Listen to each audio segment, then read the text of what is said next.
अस्सलाम वालेकुम students of 9 class. आज हम करने जा रहे हैं पास्ट परफेक्ट कंटिन्यूअस टेंस।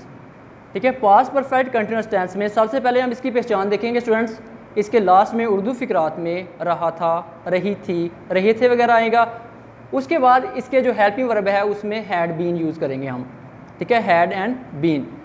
उसके बाद फॉर्म यहाँ पे स्टूडेंट हमने फर्स्ट फॉर्म के साथ ING यूज़ करनी है। स्टूडेंट यहाँ पे 6 टेंसेस का एक रूल है कि जिसमें भी कंटिन्यूस का लफ्ज़ आ रहा है वहाँ पे रहा का लफ्ज़ आएगा, जहाँ पे रहा का लफ्ज़ आएगा वहाँ पे हम फर्स्ट फॉर्म के साथ ING यूज़ करेंगे।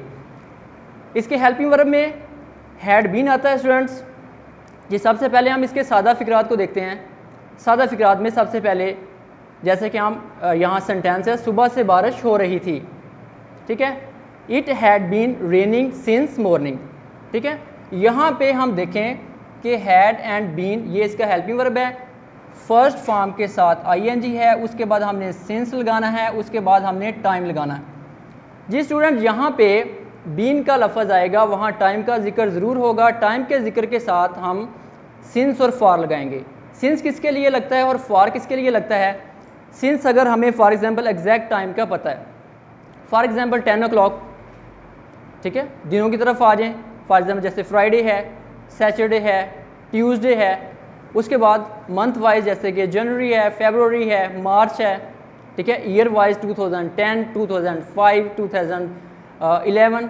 ठीक है, तो इसके लिए हम सिंस यूज़ करेंगे क्योंकि हमें एग्जैक्ट टाइम का पता है, एग्जैक्ट डेट का पता है। अगर हमें फॉर एग्ज़ाम्पल एग्जैक्ट टाइम का नहीं पता, एग्जैक्ट डेट का नहीं पता, फॉर एग्ज़ाम्पल 2 दिनों से, 2 घंटों से, 2 महीनों से, 10 साल से, ये हमें एग्जैक्ट पता नहीं है कि कौन से साल हैं, तो इसके लिए हम फॉर यूज़ करेंगे।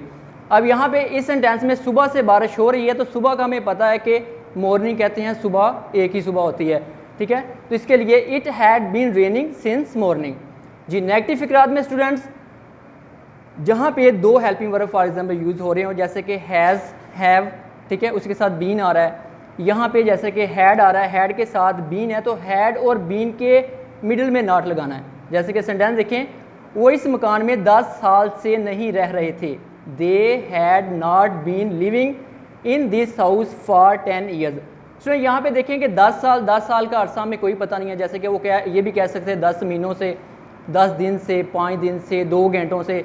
तो इसका हमें एग्जैक्ट पता नहीं होता कि फॉर एग्जांपल ये कौन सा डेट है, कौन सा टाइम है, तो इसके लिए हम क्या यूज़ करते हैं? फॉर। उसके बाद स्टूडेंट्स सवालिया फ़िक्रात में हम क्या करते हैं कि जैसे कि यहाँ पर देखते हैं, क्या तुम शाम से अखबार पढ़ रहे हो? तो सवालिया फ़िक्रात में सबसे पहले हैड हम लगाएंगे, उसके बाद सब्जेक्ट आएगा, उसके बाद हम ऑब्जेक्ट लगाएंगे। ठीक है, उसके बाद हम सिंस या फॉर लगा के टाइम लगाएंगे। यहाँ पे देखें, सबसे पहले हैड लगाया, हैड, यू, तुम, बीन, उसके बाद बीन लगाना। यहाँ पे रीडिंग फर्स्ट फॉर्म के साथ ING हम यूज़ करेंगे। उसके बाद न्यूज़पेपर आपने लगा के सिंस इवनिंग। ठीक है, यानी कि क्या तुम शाम से अखबार पढ़ रहे हो।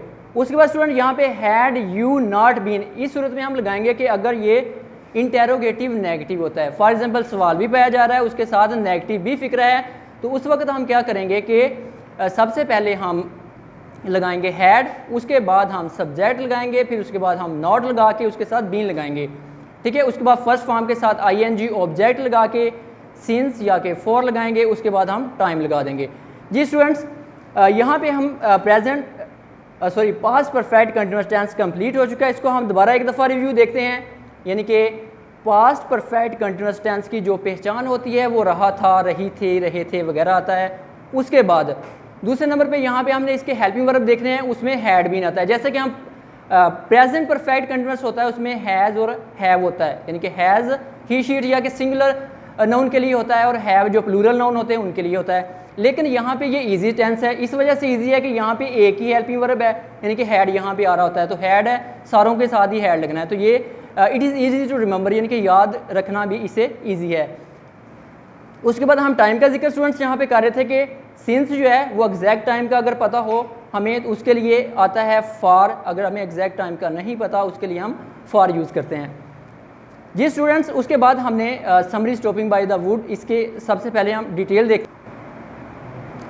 जी स्टूडेंट्स हम इसका समरी जो है stopping by the wood snowy evening, इसको हम रीड करते हैं यहाँ से। The poem stopping by the woods on a snowy evening has been written by the Robert Frost, यानी कि रॉबर्ट फ्रॉस्ट ने लिखी है, जैसे कि पहले भी बताया गया है कि ये रॉबर्ट फ्रॉस्ट इसके राइटर हैं जो कि एक अमेरिकन है। The well known American poet, the main theme of the poem revolve around a traveller who is passing through a woods which are lovely dark and deep, यानी कि एक जो आप कह लें कि एक ट्रैवलर है, सफ़र करने वाला है, वो एक जंगल के पास से गुजरता है, जंगल तारीक है, गहरा है, घना है, तो वो वहाँ उसके पास खड़े होता है, तो उसके बारे में ये है। The woods are also so enchanting and awe-inspiring, the poet is compelled to stop his horse to stare at the beauty of the woods। अब यहाँ पे स्टूडेंट कह रहा है कि वो वहाँ पे उसकी जो खूबसूरती है इतनी मशहूर कुन है, इतनी खूबसूरत है, इतना यानी कि वो अट्रैक्टिव है कि वो वहाँ पे जो पोइट है वहाँ पे खड़ा होता है, यानी कि वहाँ देखना चाहता है, यानी कि मजबूर हो जाता है वहाँ रुकने पे, यहाँ के देखने पे। It is the one of the darkest evening of the year, कहते हैं कि ये जो इवनिंग है एक डार्केस्ट इवनिंग है। स्टूडेंट यहाँ पे उन्होंने थर्ड डिग्री यूज़ की हुई है, जिसके डार्क, डार्कर एंड डार्केस्ट है, यानी कि वो तारीक तरीन जो इवनिंग है वो है उस वक्त, यानी कि हर तरफ अंधेरा ही छाया हुआ है। Snow falling is in its full swing, अब यहाँ पे कह रहे हैं कि जो स्नो फॉलिंग वहाँ पे हो रही है वो फुल स्विंग पे है, यानी कि पूरे जोबन पे है, फुल स्विंग पे होना, पूरे जोबन के ऊपर होना, जैसे कि बारिश बहुत ज़्यादा हो रही हो, स्नो फॉलिंग ऐसे, यानी कि वो बताया हुआ यहाँ पे। स्नो फ्लेक्स आर डॉनी, यानी कि जो स्नो फ्लेक्स हैं वो डॉनी हैं, नरम है, नरम और मुलायम है, यानी कि स्नो फ्लेक आप कह लें कि जैसे बर्फ़ के जो गाले गिर रहे हैं बहुत ज़्यादा नरम और मुलायम है। His pony horse is think is cure to stop by the forest without farmhouse nearby. अब यहाँ पे स्टूडेंट वो कह रहे हैं कि उसका जो हॉर्स है, पोनी हॉर्स यहाँ पे उन्होंने जिक्र किया हुआ है। पोनी हॉर्स ये बेसिकली जो आम दूसरे जो हॉर्स होते हैं, घोड़े होते हैं, उनसे इसका साइज़ थोड़ा छोटा होता है। अब वो वहाँ पे इस वजह से थोड़ा यानी कि स्ट्रेंज फील कर रहा है, क्यूर फील कर रहा है कि यहाँ पे पास तो कोई भी यानी कि नहीं है, फार्म हाउस नहीं है, तो ये यहाँ पे क्यों रुका है उसका जो है traveller. There is a frozen lake beside the woods, वहाँ यानी कि वुड्स जो हैं उनके पास फ्रोज़न लेक है, एक यानी कि झील है जो कि मुंजमद है, उसका पानी जो है जमा हुआ है। There are sound of the harness bells of the his horse and the wind blowing through the trees. आप देखिए स्टूडेंट्स, अब वहाँ पे आवाज़ किस तरह की आ रही है, उसके जो घोड़े के सांस के गेंटियों के बजने की आवाज़ वो आ रही है। उसके बाद यानी कि जैसे आप कह लें कि वुड से जब हवा गुजरती है तो उसकी एक आवाज़ आती है, जैसे कि सीटी की तरह की आवाज़ होती है, वो आवाज़ आ रही है जब एयर यानी कि विंड जो है वो पास थ्रू होती है उन दरख्तों में से वुड्स के। The traveller is wondering about the ownership of the wood who is of the owner of the woods, यानी कि अब जो ट्रैवलर है वो वहाँ जब खड़ा है ये सोच रहा है कि ये जंगल किसका है, यानी कौन इसका मालिक है।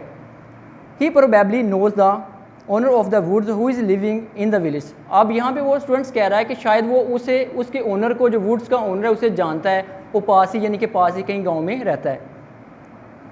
The poet is deeply fascinated by the natural beauty of the woods. अब यहाँ पे स्टूडेंट वो कह रहा है कि जो पोइट है वो उसकी जो एक खूबसूरती है जंगल की, यानी कि डार्क इवनिंग की, जो कि डार्केस्ट इवनिंग है, वहाँ पे स्नो फॉलिंग हो रही है, तो वो बहुत ज़्यादा उससे मशहूर कुन होता है, फैसिनेटिंग, यानी कि उसे फैसिनेट करती है ये सारी चीज़। This lovely dark and deep woods attract him so much but he has much more important business to do. यहाँ पे स्टूडेंट्स अब वो कह रहे हैं कि उसको वहाँ खड़े ही नहीं रहना, यानी कि उसको देखते ही नहीं रहना कि यहाँ पे मैं खड़ा रहूँ, देखता रहूँ, इसकी जो खूबसूरती है फैसिनेट उसे करती रहे, वो देखता रहे, लेकिन ऐसे ही नहीं कि उसको जाना है वहाँ से, उसके बहुत सारे दूसरे जो काम हैं उसे वो करने हैं, दूसरे बिजनेस उसको जाके करने हैं, इस वजह से उसे मूव करना वहाँ से।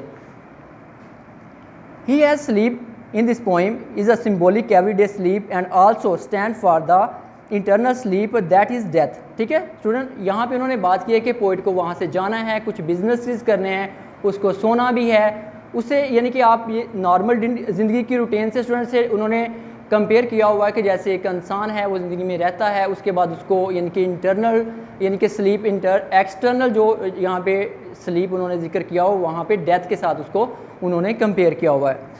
The poem is excellent beautiful piece of poetry, कहता है कि ये जो पोइम है बहुत यानी कि ज़्यादा शानदार, एक्सलेंट यानी कि एक आप शायरी का एक नमूना है।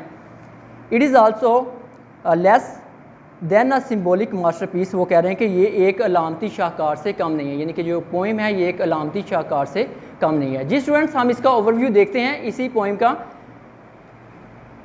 Stopping by the wood on a snowy evening.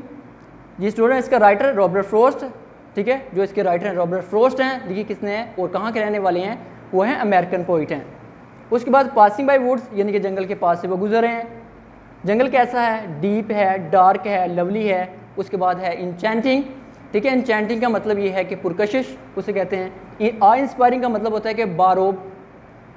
जी स्टूडेंट नेक्स्ट वो compare to stop. Compare to stop का स्टूडेंट मतलब होता है कि रुकने पर मजबूर हो जाना, यानी कि उसकी खूबसूरती इतनी ज़्यादा थी कि वो रुकने पर मजबूर हो गया। डार्केस्ट इवनिंग स्टूडेंट जैसे पहले बात हुई कि तारीक तरीन इवनिंग, उसको डार्केस्ट इवनिंग कहते हैं।